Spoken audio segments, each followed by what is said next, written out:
सत्य वचन, अमर वचन, जीवित वचन, दिव्य वचन, सत्य वचन, अमर वचन, जीवित वचन। साई दा बाबा बनी दा बाबा बगैर सनी रे सनी रे सनी रे सनी रे सा। दिव्य वचन, सत्य वचन, अमर वचन, जीवित वचन, दिव्य वचन, दिव्य वचन।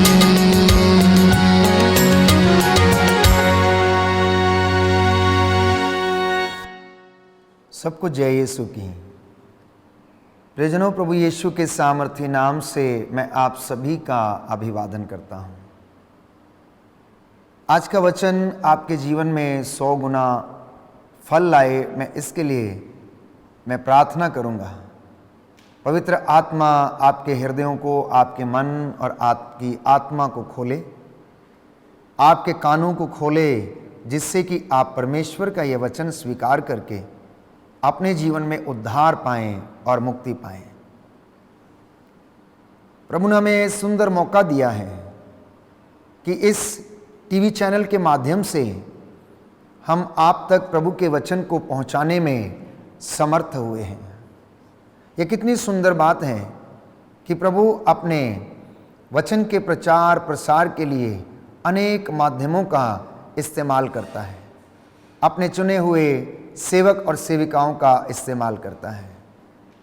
तो आज के इस दिन में मैं आप लोगों के साथ मनन चिंतन करना चाहता हूं कि हमारे कर्म कितने महत्वपूर्ण हैं।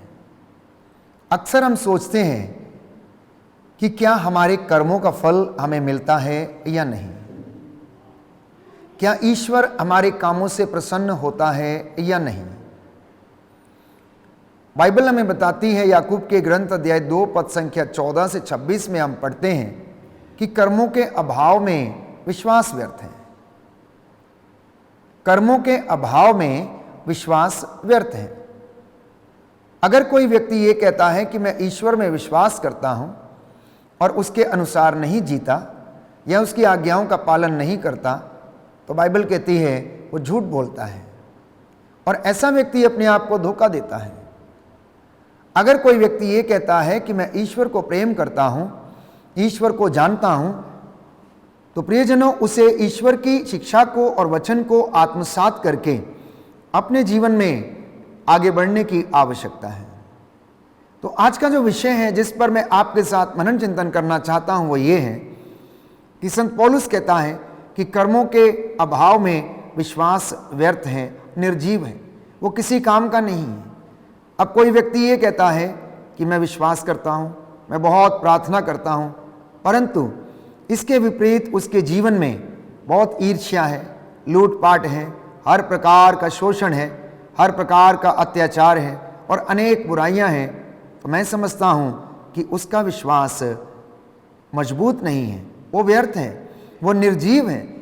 क्योंकि सजीव विश्वास हमेशा ईश्वर से प्रेरित कार्यों को करने के लिए हमें प्रेरित करता है। मैं आपके साथ एक छोटी सी घटना शेयर करना चाहता हूं। एक भिखारी एक सज्जन की दुकान पर गया और बोला कि मुझे भीख दे दो। उस सज्जन ने उसे 1 रुपया भीख में दिया। वह बुजुर्ग व्यक्ति बहुत प्यासा था और उसने कहा कि मुझे 1 गिलास ठंडा पानी मिलेगा क्या, क्योंकि मेरा गला सूखा जा रहा है। दुकानदार अपने काम में व्यस्त था, उसे फुर्सत नहीं थी कि वो किसी की ओर ध्यान दे। वह उस भिखारी पर आग बबूला हो उठा और बोला, क्या हम तेरे बाप के नौकर हैं, पहले तुम्हें पैसा दें और फिर तुम्हें पानी पिलाएं। अब थोड़ी देर में रोटी मांगोगे, चलो चले जाओ यहाँ से, भाग जाओ यहाँ से। आ जाते हैं दुकान पर भीख मांगने के लिए। और इस तरह के अपशब्द उसके मुंह से निकलने लगे। प्रियजनों, भिखारी बहुत शांत स्वभाव से उसको सुनता रहा। उसने उसके प्रत्युत्तर में कुछ भी नहीं कहा। उसने कहा, बाबूजी आप क्रोध ना करें, मैं आगे कहीं पानी पी लूंगा। और जहां तक मुझे याद है, कल इस दुकान के सामने मीठे पानी की छबील लगी थी और आप लोगों को रोक रोक कर जबरदस्ती से पानी पिलाने में लगे थे। आप उनके हाथों में जबरदस्ती पानी का गिलास थमा रहे थे। जो नहीं भी पीना चाहता था आप उसे भी दे रहे थे। मुझे भी कल आपके हाथों से 2 गिलास शरबत पीने का मौका मिला और मैंने पिया और मन ही मन आपकी प्रशंसा भी की कि आप इतने उदार हैं कि आपने लोगों को मुफ्त में पानी पिलाया है। तो मैंने ये सोचा कि आप बड़े धर्मात्मा हैं, लेकिन आज मेरा भ्रम टूट गया है। आज आपका ये रूप देखकर मेरा भ्रम टूट गया है। कल की छबील तो शायद आपने लोगों को दिखाने के लिए लगाई थी। कल जो आपने पानी पिलाया है लोगों को, वो केवल दिखाने के लिए था, परंतु आज कड़वे वचन बोलकर आपने अपना सारा पुण्य खो दिया है। आपके सारे पुण्य चले गए हैं। मुझे माफ करना बाबूजी अगर मैंने कुछ ज्यादा बोल दिया हो तो। प्रियजनों, दुकानदार की आंखों के सामने कल की छबील का दृश्य घूम गया। वो सोचने लगा कि कल शाम को जो छबील उसने लगाई थी, लोगों को शरबत पिला रहा था, दौड़ दौड़ कर गाड़ियों को रुका रुका कर, वो चलचित्र के भांति उसकी आंखों के सामने से पूरा का पूरा गुजरता रहा। भिखारी के 2 शब्दों ने उसके पूरे मन, आत्मा और शरीर को हिला के रख दिया। प्यारे भाइयों और बहनों, वो शर्म से पानी पानी हो गया। उसे अपनी गलती का एहसास हुआ और ग्लास में पानी भरकर उसने बाबा को दिया। बाबा ने कहा, बाबूजी मुझे आपसे कोई शिकायत नहीं है, मुझे आपसे कोई शिकायत नहीं है, परंतु अगर मानवता को आप अपने मन में नहीं बसा सकते तो 1-2 दिन किए हुए पुण्य के काम जो हैं वो व्यर्थ हैं। अगर आप उदारता को अपने मन में, अपने हृदय में, आत्मा में, जीवन में नहीं बसा सकते तो आपका 1 या 2 दिन का किया गया काम जो है वो व्यर्थ है। आपका पुण्य का काम जो है वो व्यर्थ है। आज आपने पुण्य का काम किया और कल आपने क्रोध के आवेश में उसके विपरीत कुछ कर डाला, आपने सारा पुण्य गंवा दिया है। प्रियजनों, हमारे जीवन में भी ऐसा ही होता है।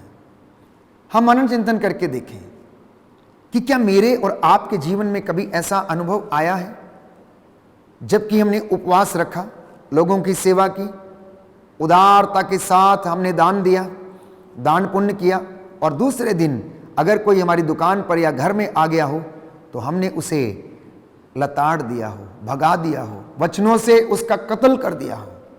ऐसी परिस्थिति में हमारा विश्वास पनपता नहीं है। तो इसी तरह याकूब के पत्र अध्याय 2 पद संख्या 14 में हम पढ़ते हैं कि यदि कोई ये कहता है कि मैं विश्वास करता हूं किंतु उसके अनुसार आचरण नहीं करता तो इससे उसे क्या लाभ है? क्या विश्वास उसका उद्धार कर सकता है? आज ये वचन आपके और मेरे लिए है, अपने आप से पूछने के लिए है कि क्या मात्र विश्वास करना आपका उद्धार कर सकता है या नहीं। मान लीजिए किसी भाई या बहन के पास कपड़े नहीं हैं और उसके पास खाने पीने को कुछ नहीं है, और आप कहीं जाइए और उससे कहिए कि गरम गरम कपड़े पहन लो, पेट भर खा लो, किंतु उन्हें शरीर के लिए जरूरी चीजें ना दो, तो इससे आपको लाभ क्या है? कभी कभी इंसान ऐसी ही बातें करता है। अपने पड़ोस में जाकर अपने पड़ोसी को साहस और हिम्मत देने की कोशिश करता है। कई बार हम लोग अस्पताल में मरीजों से मिलने के लिए जाते हैं और ऐसी परिस्थितियां आती हैं कि जब अस्पताल में पड़ा हुआ व्यक्ति बहुत गरीब है, हम में से कितने लोग हैं उस व्यक्ति के हाथ में 100 या 200 या 500 रुपए देकर आते हैं? हम में से कितने लोग हैं जो उस गरीब से ये कहकर आते हैं, भाई या बहन ये 500 रुपये रख लो, ये 1000 रुपये रख लो, तुम्हारी ज़रूरत में तुम्हारे काम आएंगे, तुम्हारी दवाई खरीदने के काम में आएंगे। मैं समझता हूँ इक्का दुक्का कोई व्यक्ति होगा जो इस तरीके का कार्य करता हो। इसके विपरीत यदि हम किसी रिश्तेदारी में जाते हैं या फिर हम किसी बर्थडे पार्टी में जाते हैं तो हम कितने बड़े बड़े उपहार और गिफ्ट लेकर जाते हैं, क्योंकि हमें मालूम है कि आज हम अपने मित्र को अच्छी गिफ्ट देंगे तो वो हमारे जन्मदिन पर भी अच्छा गिफ्ट या अच्छा उपहार लेकर आएगा। लेकिन अस्पताल में हम किसी गरीब मरीज से मिलने जाते हैं तो हमें पता है कि इस व्यक्ति से हमें कुछ नहीं मिलेगा, इसलिए शायद हम उपहार लेकर जाने में असमर्थ रहते हैं। हम उस गरीब को 100-500 रुपए देने में असमर्थ रहते हैं, प्यारे भाइयों और बहनों। इसीलिए संत पौलुस कहता है, विश्वास तो आप परमेश्वर में करते हो, उपवास करते हो, प्रार्थना करते हो, लेकिन जब जरूरत पड़ती है तो उस जरूरत में आपका विश्वास अधूरा रह जाता है। इसलिए प्रभु ने कहा कि अगर कोई व्यक्ति इन छोटे से छोटे किसी एक व्यक्ति के लिए कुछ भी करता है तो वो मेरे लिए करता है। इनमें से किसी एक को ठंडा पानी भर पिला दे तो उसने मेरे लिए वो काम किया है। प्रियजनों, मंदिर में, चर्च में हम प्रार्थना करते हैं, लेकिन हमारी प्रार्थना हमारे कामों में नजर आनी चाहिए। हमारे धार्मिक अनुष्ठान का असर जो है वो हमारे कामों में दिखना चाहिए, हमारे व्यवहारिक जीवन में दिखना चाहिए, हमारी बोलचाल में दिखना चाहिए, हमारे रिश्तों में दिखना चाहिए।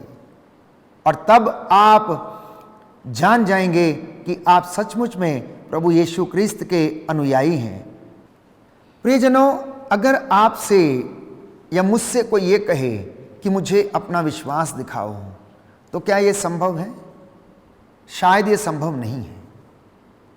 मैं और आप अपना विश्वास नहीं दिखा सकते, लेकिन हमारे कामों को देखकर लोग अवश्य समझ जाएंगे, अवश्य जान जाएंगे कि मैं और आप प्रभु यीशु के अनुयायी हैं।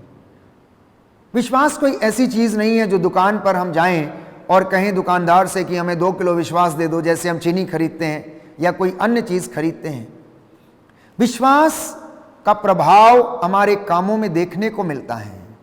जब हमारे काम अच्छे होते हैं तो उसमें हमारे विश्वास की और धार्मिकता की झलक हमें नजर आती है।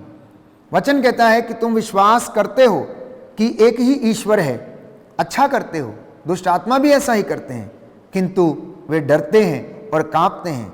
तो क्या तुम्हें इसका प्रमाण चाहिए कि कर्म के अभाव में विश्वास व्यर्थ है? इब्राहिम ने अपने पुत्र इसहाक को अर्पित किया। उनका विश्वास, बाइबल कहती है, क्रियाशील था। उनका विश्वास एक्टिव था और उनके कर्मों के द्वारा वो पूर्णता को उसने प्राप्त किया। जैसा जैसा परमेश्वर इब्राहिम से कहता था, इब्राहिम ने वैसा ही अपने जीवन में किया और विश्वास के द्वारा बाइबल कहती है कि इब्राहिम धार्मिक माना गया। वेश्या जिसका नाम रहाब था, उसके विषय में हम पढ़ते हैं, बाइबल हमें बताती है कि कर्मों से वो धार्मिक बनी, क्योंकि उसने परमेश्वर के दूतों को दूसरे रास्ते से भगा दिया था और दुश्मनों की नजरों से उन्हें बचा दिया था।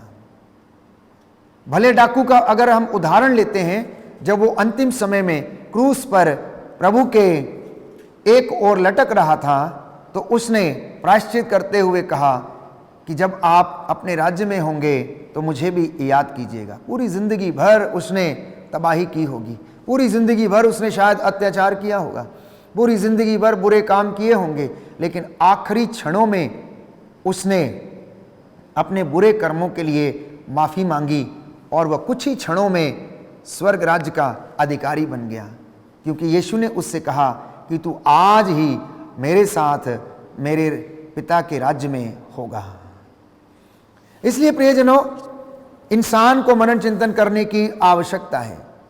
यदि आपका हृदय ईर्ष्या से भरा है, कटुता से भरा है, स्वार्थ से भरा है, और डींग मारता है, झूठ बोलता है और अहंकारी है, तो प्रियजनों, हम ईश्वर की कृपा के पात्र कभी नहीं बन सकते हैं। ऐसे व्यक्ति के कर्म उसके विषय में, प्यारे भाइयों और बहनों, गलत साक्ष्य देते हैं। वो अच्छा साक्ष्य नहीं देंगे, क्योंकि उसके कर्म उसके जीवन को बयां करते हैं।